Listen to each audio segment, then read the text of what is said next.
tahapan berikutnya yaitu persiapan ini ya, pipa HDPE ya.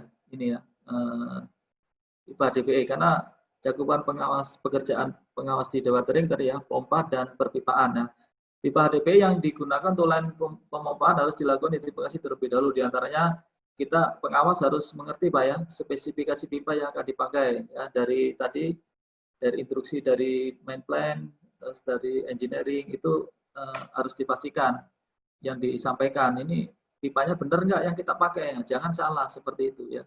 Kemudian pipa apakah telah tersedia dan tersambung lengkap dengan aksesorisnya, ini kita harus pastikan apakah kita harus melakukan welding lagi ataukah sudah ada di situ. Kemudian aksesoris untuk perakitan mesti baut-baut, gasket, kemudian kalau memang harus melakukan penyambungan yaitu mesin penyambungnya ya, atau butt fusion machine ya, atau biasanya orang bisa welding ya, mesin las.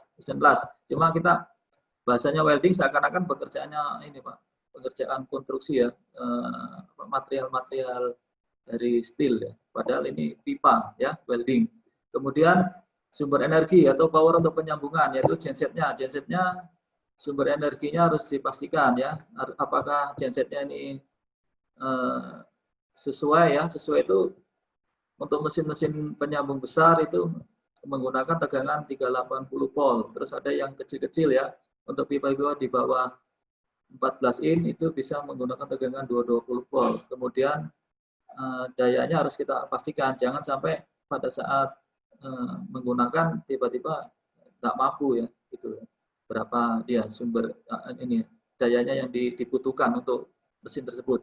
Kemudian alat potong pipanya ya, alat potong saat ini yang lebih lazim digunakan, yang lebih umum yaitu menggunakan chainsaw ya, chainsaw. Ini sebenarnya lebih efektif ya, lebih cepat menggunakan chainsaw. Kemudian alat-alat kerja lainnya untuk mensupport pekerjaan HDPE itu ada ekskavator capit, bisa cukup sekelas ini Pak ya, sekelas PC 200 ya, itu ya, capit atau PC grab ya. Kemudian kalau PC bucket ya sekelas PC 200. Kemudian ada truck crane 3 ton cukup. Kemudian alat angkat lain seperti forklift atau manito ya. Ini pernah digunakan misalnya untuk pembongkaran ya dari truk, untuk menurunkan itu bisa menggunakan forklift gitu ya. Nah, kalau terlalu besar juga alatnya menjadi tidak efektif Pak. Gerakannya menjadi ini kan, kalau semakin besar alat kan gerakannya terbatas seperti itu. Nah, ini Pak ya, kita harus mengerti juga Pak, pengawas itu spesifikasi pipa. Nah, pipa itu yang kita gunakan apakah sudah sesuai gitu loh ya, atau sudah sesuai yang disampaikan dari tim engineering. Tim engineering kan sudah menyampaikan tadi, oh ini pipanya ini dipastikan.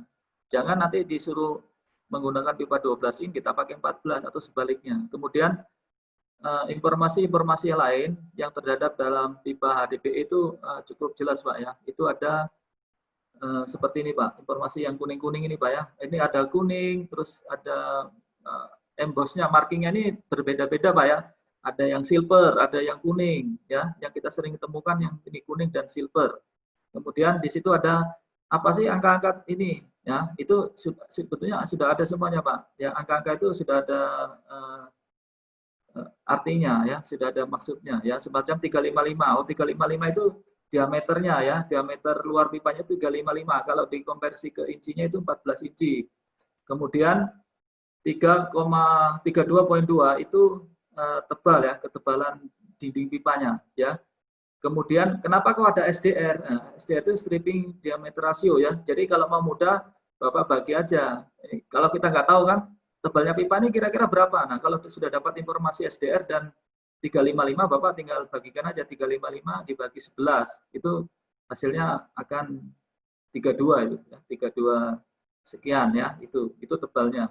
Kemudian pressure nominal ya, di situ ada informasi pressure nominal PN16, ada PN16, PN10, PN20. Nah, itu ada semua informasi ya. Apa itu PN? Yaitu kemampuan ini Pak ya, kemampuan pipa itu menahan tekanan ya, tekanan dari dalam, yaitu maksimum 16 bar ya. Ini aplikasinya tergantung Pak ya, tergantung aplikasi juga. Kalau memang tekanan kerja pipanya membutuhkan yang besar, ya kita harus gunakan yang besar. Kalau enggak, ya akan terjadi kerusakan, bisa pecah, terus bisa saja putus ya, mungkin pecah lah ya, pecah itu ya, karena kemampuan kerja pipa juga sudah dihitung ya oleh engineering ya, pada head sekian, kemudian nanti akan terjadi tekanan berapa itu juga ada. Nah, ini keterkaitan dengan proses mobilisasi pipa, Pak. Nah, ya kita pernah dengar bahwa pernah kejadian ini kecelakaan berat ya di kegiatan mobilisasi pipa. Ada beberapa yang perlu kita ketahui nanti, Pak ya. Pipa DPI yang akan digunakan langsung dipasang sebagai line pipa buangan atau untuk keperluan pengelasan biasanya dipindahkan dengan mobilisasi melalui beberapa cara. Di antaranya ini ya Pak ya, ada beberapa cara diangkut dengan menggunakan truk tronton. Nah ini ya. Terus ini tronton ini terbatas Pak panjangnya ya, ini 6 meter. Tergantung flatbed ini ya, panjang dimensi dari ininya. Kemudian diangkut dengan menggunakan lowboy, kemudian ditarik dengan grader atau ekskavator. Nah ini biasanya line pipa yang ditarik yang sudah terbentuk ya, sudah terbentuk menjadi line pipa. Namun kalau yang diangkut-angkut ini masih akan dirakit Pak. Bisa kita welding untuk kebutuhan panjang tertentu ya, itu masih kita mobilisasi. Hal-hal yang paling penting dalam kegiatan ini hati-hati Pak ini ya, ini harus diperhatikan ya, mobilisasi. Kita harus punya tiang ini Pak, tiang gawang ini untuk menahan beban pipa jatuh. Kemudian pada saat mobilisasi harus terikat ini ya, lasing kargo Pak ya, ini pengikat ini, kargo ini. Ini bisa rantai, bisa dengan bel ya. Dipastikan jumlah pengikatnya sudah cukup aman ya. Minimal 3 lah ya, 3 titik. Titik belakang, tengah, dan depan itu. Nah ini ya, ini ada yang menggunakan mobilisasinya menggunakan lowboy Pak. Ini pernah dilakukan mobilisasi ya dari Suarang ke BMO ya, ke Bindungan. Ini panjang pipanya 18 meter ini Pak, lengnya ya 18 meter. Nah ini kita menggunakan lowboy dan kren. Kemudian ini ya, ini mobilisasi ditarik-tarik ya. Ini biasanya jarak pendek. Yang ditarik-tarik ini jarak pendek, kita hanya memindahkan mungkin dari tempat penyambungan ke tempat yang untuk instalasi jarak pendek. Ini. Kalau ini jarak jauh Pak, misal dari site antar site, bisa dari Bindungan ke Lati atau sebaliknya itu menggunakan alat untuk mobile ya, pakai wheel ya. Ini bisa yang bisa jarak jauh. Nah ini ya syaratnya ya Pak ya, hati-hati Pak ya, syaratnya ini sangat untuk diperhatikan ya, jangan sampai tidak ada ini potensi. Kita pernah kejadian karena itu ya, dia bergerak terus menjatuhi ya, menimpa ya, harus ada tiang pengaman yang kokoh dan kuat agar tidak jatuh. Pengikat dengan kuat tumpukan pipa di bagian depan, tengah, dan belakang ya, minimal 3 ini. Semakin banyak semakin baik. Itu. Kemudian, nah ini Pak, sama ya, ini harus ada tiang-tiang ini ya. Namun ada beberapa teknik yang bisa dilakukan, misal ya, ini kan bisa karena kemampuan kerennya besar, ini pipanya bisa diangkat sekaligus. Nah sebelum orang akan sebelum ini ya, sebelum barang ini dilepas ini ya, tali-tali pengikatnya dilepas ya, ini dulu dipasang ya, siap angkat, baru ini lasing kargonya ini baru kita lepas ya, untuk menghindari yang tadi Pak, ini belum tidak ada tiang-tiangnya, ini lasing kargonya dilepas ya, bisa aja ada gelincir, kan licin ini permukaannya ya, seperti itulah ya. Nah ini yang untuk lowboy biasanya dengan pipa yang melebihi panjang 11 meter, yaitu syaratnya sama Pak ya, memasang tiang-tiang pengaman yang kokoh dengan jumlah yang cukup, terus pengikat minimal 3 tempat tadi, terus bagian belakang dipastikan ini, kalau ada ini biasanya terpastikan terjepit ramdor Pak, ini untuk menghindari ini ya, bergeser juga ini ya, bergeser kanan kiri ya pipanya. Namun kegiatan-kegiatan ini sudah jarang Pak ya, ini yang panjang-panjang ini sudah kita hindari ya, sudah dihindari sebisa mungkin untuk mobilisasi pipa yang melebihi 11 meter. Nah ini Pak ya, mobilisasi yang dengan cara ditarik-tarik ya, ini bisa menggunakan ekskavator, bisa menggunakan grader. Nah kalau ekskavator ini untuk jarak-jarak dekat aja, Pak. Ya, kalau jarak jauh, ya tadi ya sama juga pompa. Kalau jarak jauh itu alat selain kerusakan dari pontonnya ya, itu ada kerusakan dari alat tariknya juga ya. Alat-alat berat ini kan mempunyai kemampuan juga, Pak, kemampuan batasan traveling juga ini. Kalau semakin jauh bisa jadi potensi kerusakan pada idler, misal begitu. Kemudian ada beberapa komponen yang misal seal apa gitu menjadi melemah sehingga bocor. Nah, seperti itu ya. Nah, sama ini ya.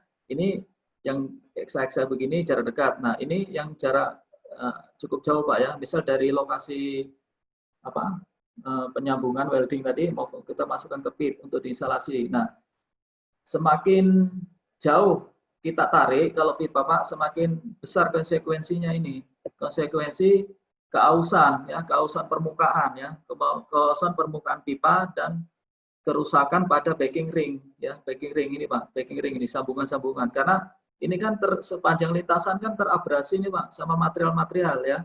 Materialnya kan bisa aja ini ya, kelai seperti ini atau material batuan. Kalau material batuan ya semakin abrasif ini. Ya, pipanya kelihatan itu, Pak. Kalau sering ditarik-tarik akan tipis ini, Pak. Akan permukaannya itu tidak bulat lagi, ya. Nah, itu kan otomatis menurunkan dari kekuatan tadi, Pak ya. PN-nya harus 16, kalau standar ya itu bisa menurun kekuatannya. Ya, seperti itulah. Banyak konsekuensinya, ya. Namun tetap dilakukan ini Pak ya, tetap dilakukan karena memang tidak ada cara lain ya, seperti itu. Nah ini mesin penyambung tadi ya, mesin welding ya, mesin penyambung HDPE ya ini ya. Kalau di hampir sama semua Pak ya, teman-teman dari kontraktor itu melakukan penyambungan pipa dari tim PSP ya, pit service ya, itu ada. Nah ini mesin penyambungnya sih sederhana aja Pak ya, ada hidroliknya, kemudian ini frame-nya ya, klemnya, kemudian ada cutternya sama heater itu ya. Kemudian nanti sumber powernya genset ya, gensetnya tadi sebutkan kalau yang besar-besar ini membutuhkan energi tegangan 380. Kemudian yang di bawah 12 in 355 itu yang 355 itu 14, 315 itu 12 in itu ada yang cukup menggunakan tegangan 220 volt gitu ya.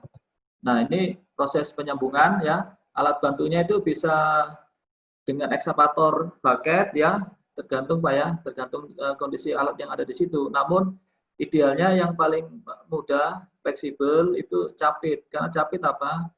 Kalau capit ini kan meminimalisasi meminimal ini Pak ke resiko ya, resiko terhadap ini ada bersinggungan dengan orang. Kalau ini kan capit bisa bergerak sendiri ya. Tapi kalau dengan bucket seperti ini kita ada nyantolkan rantai ya, nyantolkan rantai di bucketnya. Jadi potensi ada terjadi cedera pada manusia. Tapi kalau capit kan tinggal dia mengarahkan aja, dicapit terus dia diarahkan ya, seperti itu ya. Ini terus bisa dengan crane truck ya, crane truck sama ya, tujuannya yaitu memposisikan ini Pak, memposisikan pipa yang akan disambung ya, dua bagian ya, pipa bagian sini ini akan disambung, nanti ada bagian sini sama bagian sini itu dimasukkan ke sini klemnya ini ya, frame-nya ini. Nah seperti ini Pak. Nah ini memposisikan bantuannya itu. Kemudian alat-alatnya ini Pak, alat pelindung dirinya yang wajib digunakan, standar semuanya. Nah, digunakan. Kemudian ini lebih ke proses ya, ke proses penyambungan. Ini ya pembersihan ya. Ini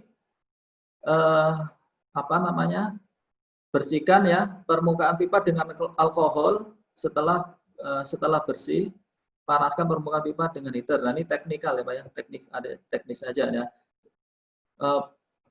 Pemanasan ini Pak, heaternya ini syaratnya itu di 220 derajat Celcius ya. Itu dipanaskan kurang lebih 5-7 menit. Nah, ini tergantung lumeran ini Pak. Nanti kelihatan itu. Ya, lumerannya kalau sudah dianggap cukup ya meskipun tidak mencapai waktu ini ya itu sudah bisa dilakukan ini, merekatkan ya. Nah, kemudian yang perlu diperhatikan adalah ini Pak, dalam pembersihan ini yaitu dalam pekerjaan penyambungan pipa yang pertama itu pembersihan ya, itu harus bersih. Karena ada beberapa yang digunakan yang untuk alkohol kan sifatnya ini kan pembersih Pak ya, bersih dan mudah menguap. Jadi di permukaan ujung pipa setelah diserut, tadi ya diserut, diratakan itu dibersihkan ya. Untuk yang mudah menguap bisa alkohol, kemudian ada ini Pak, kita cleaning solvent ya, cleaning solvent itu ada. Kita gunakan biasanya kalau di pekerjaan Pixma itu untuk pembersih karet ya, bel ya, itu cleaning solvent atau yang mudah menguap lainnya yaitu thinner ya. Saat ini kita menggunakan itu juga dan tidak ada masalah seperti itu. Kemudian itu ya terkait dengan kualitas kerja kebersihan. Kemudian hasil kerja Pak, hasil kerja perlu diperhatikan ya. Ada beberapa ini parameter hasil kerjanya itu dinilai itu baik atau tidak. Itu dari ini Pak, dari bentuk ini lumerannya ini ya, bentuk bekas sambungannya. Kalau dia terlalu ini tidak kalau ini kan sempurna Pak ya, sempurna, bentuknya sempurna. Nah, ada yang berbeda Pak, ini lumeran ini sama itu lain. Nah, itu ada kemungkinan dia miring ya, semacam itu. Ada pressure-nya terlalu tinggi ya, karena ada aturannya ini Pak ya, aturan tekanan ya. Kemudian pendinginan perlu diperhatikan ya, cooling down ya. Cooling down pada saat setelah direkatkan ini merekat ini kita tunggu Pak ya, kita tunggu dingin. Itu ada cooling down. Cooling down itu tergantung dari pendinginan, itu tergantung dari tebalnya pipa. Semakin tebal pipanya itu semakin lama ya. Ini terkait dengan kualitas hasil kerja. Kalau terlalu buru-buru takutnya nanti kualitasnya tidak baik dan pada saat digunakan bisa saja potensinya dia patah seperti itu. Nah, ya ini ya. Selanjutnya kita coba mengenali pengawas ya. Pengawas harus dapat mengenali ini ya, pipa-pipa aksesoris ya, aksesoris pada pipa HDPE. Karena beberapa kali ini Pak salah ini Pak, salah mengidentifikasi kita ya, salah mengidentifikasi. Apalagi kalau kita tidak seragam, misal kita ada pipa dari sini, dari side sini, dari side satunya, kemudian misal ada pipa pinjaman dari, nah itu kadang-kadang tidak ketemu ya, seperti itu. Kemudian ada beberapa yang pompa dipinjam ya, saling pompa itu, pompanya brokol, misal dipinjam tempat lain. Nah, itu ada yang berbeda-beda, Pak, ya, aksesorisnya. Sehingga itu harus menyesuaikan. Nah, namun yang paling penting adalah kita cukup mengenal, Pak, ya. Harus cukup mengenal bahwa aksesoris pipa HDPE itu wajib diketahui, ya. Nah, ada dua, Pak, yang saat ini yang standar ya, yang standarnya atau backing ring, ya. Backing ring itu kalau umumnya flank Pak ya, orang menyebutnya flank, tapi nama teknisnya sih backing ring ya, backing ring ya. Itu ada dua standar yang kita ketahui dan yang kita gunakan di operasional kita ya, baik broker maupun kontraktor itu ada standar G10K sama standar ANSI Pak ya, 1655.5. Dari mana kita mengetahui secara visual ini, standar ini? Itu dari jumlah ini Pak. Bapak bisa mengetahui dari jumlah lubang ya. Kalau jumlah lubangnya ini dia berbeda, otomatis standarnya berbeda ya. Yang lazim yaitu brokol itu rata-rata menggunakan ANSI Pak ya, ANSI 150 dan ANSI 300 kelasnya itu ya. Kalau pipa-pipa 14 dan 12 in itu kalau ANSI 150 lubang bautnya itu ada 12 Pak. Lubang ini Pak, lubang baut, lubang hole-nya nih untuk nanti di baut itu ada 12 ya, sama. Kemudian kalau ANSI 300 ya, ini yang ada di pompa biasanya ya. Nanti yang konek ke pompa itu ANSI 314 in itu ada 20, 4 ini ada nih. Ini yang 14 sama ini sama ya, 14 sama ini sama 12. Kemudian ANSI 300 12 in itu 16 lubang. Jadi harus bisa bedakan. Nah, kita lihat dari sini sudah bisa bedakan, Pak.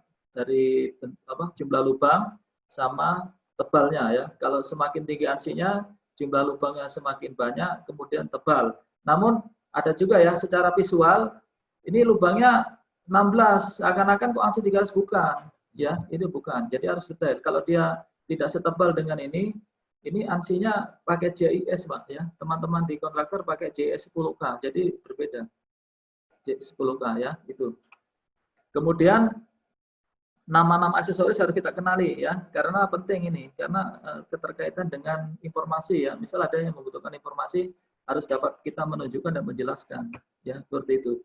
Nah, ini backing ring Pak ya. Backing ring itu ini ya, backing ring. Kemudian ini stup end ya. Ini salah Pak, maaf. Ini stup end Pak ya. Stup end itu yang ujungnya ini ya, ujungnya ini stup end. Kemudian ada rubber seal ya, seperti ini ya, seal rubber ya.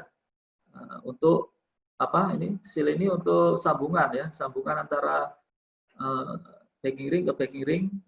Ini supaya nempel di sini Pak ya. Ini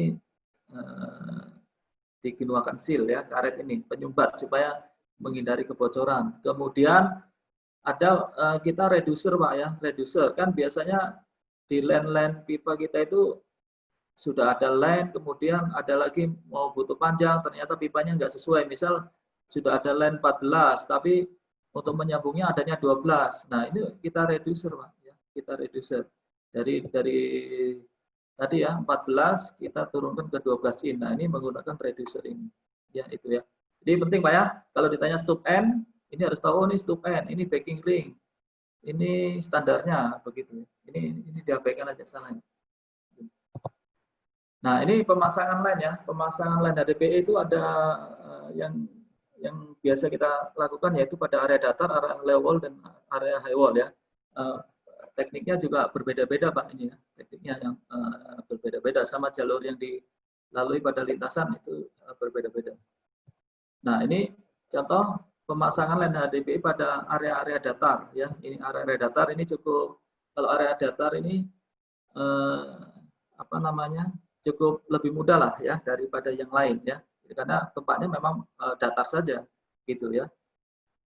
Kemudian ini area-area yang low wall ya, pada area-area yang apa di area pit ya, bisa pit aktif, ini kebetulan di void ya, pit aktif atau di void ya, atau ini pit yang sudah tidak aktif lah ya, itu ada area-area yang rendah. Ini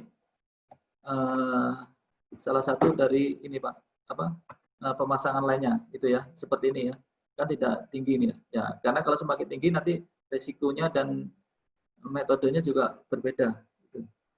Nah ini perlu diperhatikan Pak ya, ini kenapa kita line ini digunakan ini Pak.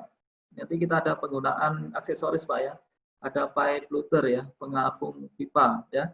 Nah ini tujuannya untuk ini Pak, untuk mengurangi agar pipa ini tidak tenggelam ya, terutama pada ujung-ujung pipa yang dekat discharge reducer itu digunakan pelampung ini, tujuannya supaya tidak tertekuk. Kalau tertekuk nanti akan ini, pertama pompanya miring, kemudian pipanya sendiri tertekuk. Nah potensi yang rusak adalah stup end tadi Pak ya, stup endnya pecah, sambungannya tidak. Selama ini yang banyak pecah itu di daerah stup endnya ya. Ternyata sambungan pipa menurut ahlinya itu katanya memiliki kekuatan yang lebih Pak dari yang tidak disambung. Jadi kalau tidak sambung, tidak ada sambungan ini kekuatannya lebih bagus yang ada sambungan itu. Sambungan itu yang kuat katanya.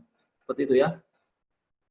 Kemudian ini Pak, yang cukup mempunyai effort dan ini resiko yang tinggi itu bukan pada ini ya, pipa-pipa yang di dinding tambang yang tinggi Pak, high wall ya, sisi-sisi side wall yang tinggi. Nah ini resikonya cukup tinggi, namun ada beberapa teknik yang dilakukan, yaitu untuk mengarahkan ujung dari ujung pipa itu menggunakan tali Pak, tali inilah, tali nilon ya, tali nilon atau tali tambat ya. Nah setidaknya memiliki kekuatan yang sangat kuat, minimal ya kita diameter 1 inci ya, yang banyak kita gunakan itu 1 inci. Jadi tali tambat itu bisa digunakan. Kalau memang masih kurang, kita lapis Pak, 2 lapisan atau 3 lapisan ya itu. Nah, baru-baru dengar ini kan ada ini kejadian apa? Ada property damage ya terkait dengan apa? Talinya putus pada saat menarik apa itu ya, ujung pipa. Kemungkinan talinya memang tidak kuat ya, seperti itu. Hati-hati ya. Jadi kita pastikan. Nah, kenapa pakai tali? Karena ini kan benchnya di tambang ini kan bertingkat-tingkat Pak. Kemungkinan pada saat kita turunkan dia nyangkut. Nah nyangkut kan tidak bisa bergerak. Nah ini kita arahkan. Diarahkannya nanti ditarik Pak. nanti ditarik dengan ekskavator atau apalah untuk mengarahkan ya ujungnya nih supaya bisa lolos ke bawah.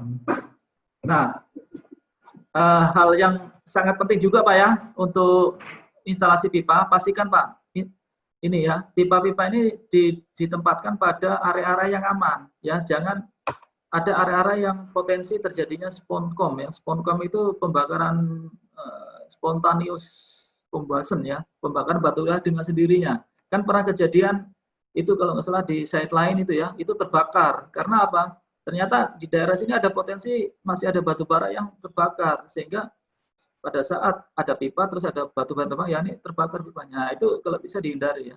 Nah, ini harus bisa dihindari instalasi pipa yang melintasi ini lintasan-lintasan di area yang masih ada batu bara berpotensi batu baranya dapat terbakar dengan sendirinya.